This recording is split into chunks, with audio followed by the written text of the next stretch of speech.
Hi folks, it's Julie Desjardins here on the Julie Show, and today's topic is hot but sad and solemn. And I think that it's really important to go over this issue and take a good look at it from within and look at what is really going on in the world. There's so much violence going on in the world today, and I just want us to pause and take a moment to send blessings to those who have suffered, and maybe from a very young age. But today's topic, I'm going over the Navy Yard shooting, and maybe you heard and maybe you haven't heard yet, and maybe you don't really know the details of it. But I'm going to put this into a full swing of being able to connect to understanding and reflecting on how we can use this, how we can learn from this by listening to these tragedies, especially like this one that just happened yesterday. And I got my information from CNN US. That's my resource. And overall, I want to say, everybody, go be good to yourself and to your home and to those you work with. Go be good, because it is not worth blowing off negativity and being cowardly, as Obama put. I mean, this is very extreme form of cowardly action to attack most likely innocent civilian people within the Navy Yard. First of all, how did this guy get in the Navy Yard? I mean, he's on contract, and you would think one of the most secure places that's going to have lots of security to go through wouldn't allow a guy in who has a record of being kind of out of it as far as how does he handle his anger. He has been on contract, and he was upset about something to do with getting back from a month in Japan, and he didn't get the appropriate salary, or his expenses weren't covered properly, and he was upset. And he really bottled that anger, and for some reason thought it was intelligent to just go ahead and do something sneaky, like bring a shotgun into the Navy Yard and shoot and kill 12 people and injure 8 badly. Like, what? The most secure place, you would think. This wasn't on enemy territory. This was at home in Washington. And so no matter what your political, economic, religious views are, I'm sure somehow you have a heart to relate to let's be intelligent, folks. And what's kind of intense is to realize that just last week in Colorado, 2 people who were in the position as lawmakers, who were Democrats, got removed. They had been elected and put in that position, and then somehow 2 of them were extracted when notified, or take note, they weren't necessarily notified, but somehow people didn't like the fact that these people supported the gun legislations that were being pushed through.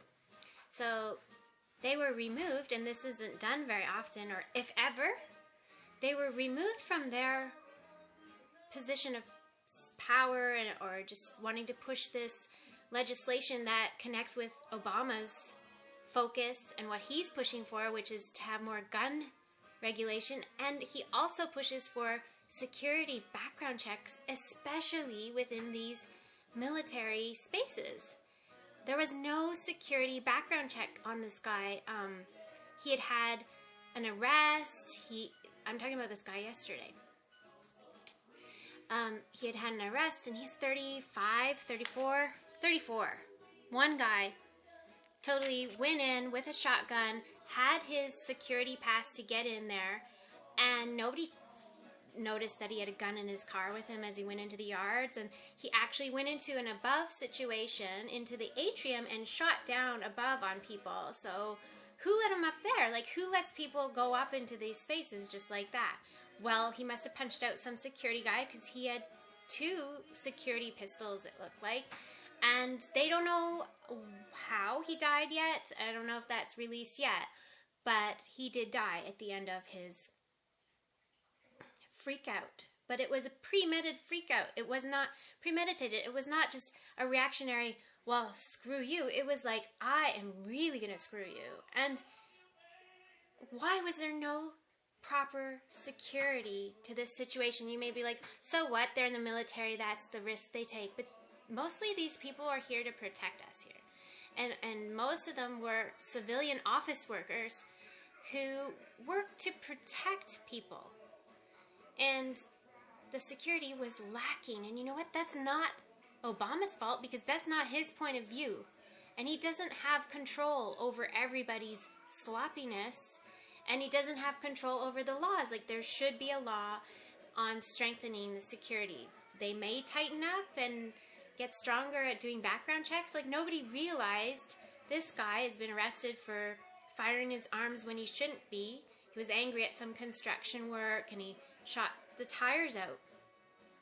And really, if you're going to have guns, which, as I was saying about the lawmakers being replaced last week in Colorado, they were elected in, and then the whole state of Colorado, like, voted and ousted these two lawmakers who agree with gun legislation and more, screening of people when they want to purchase a gun, and replaced those lawmakers with two people who are Republicans and agree with gun rights and aren't as tight about screening who's getting guns.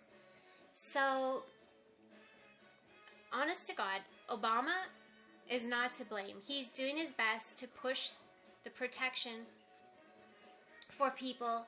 And if you're going to have guns, you should have an anger management course that modifies what the heck's going on in your mind. Because if you've got a gun, you better have a really good reason to have a gun. Because it's based on fear and anger and revenge and illegal dealings. And yeah, people want to protect themselves. But truly, there needs to be a better look at this, because innocent people shouldn't be shot. And I don't think it's funny business, guns. It's serious business. And I just want to pay my respects to all those who have been involved in gun violence. Whatever side of the gun you're on, I just ask for us to reflect and bring inner peace to ourselves. There are more intelligent ways to solve our problems. And look I'm sure that Aaron Alexis, who died at the end of that temper tantrum, didn't truly find happiness or even relief after going on a rampage. And I know it's risky to discuss these things, but I'm willing to discuss them in a way that just brings healing to the whole situation, and that we're able to communicate. And hey, bosses, if you're shafting your workers, you should be more aware of like what kind of tension you're causing. And if it's not your fault, like you gotta fire someone and it's not your fault. This is very serious situations where people feel like they're getting shafted in their salaries. There needs to be a lot more understanding, and at the same time, I think that we gotta be more careful with our negativity within our own homes. That every word and thought we put out is either a love blessing or a negative bullet. And really, you're just putting the bullet to your own head. Mentally, you're shutting yourself down for a life that you want to live. And people can be at war within their own families, and it could just be overlooked as, because it becomes a bad habit. And I think that negativity is extremely reflected in such a situation, to realize that even within a home, there can be so much pain, or within a company, there can be so much pain and so much negativity. So I ask us all to take a moment and reflect and bring peace within and peace to the whole world in our positive, healing, understanding, and intelligent solving attitude. This is Julie Desjardins on The Julie Show, and this is your hot topic for the day. Tell me what you think in the comments below, and please keep it positive, because life's too short.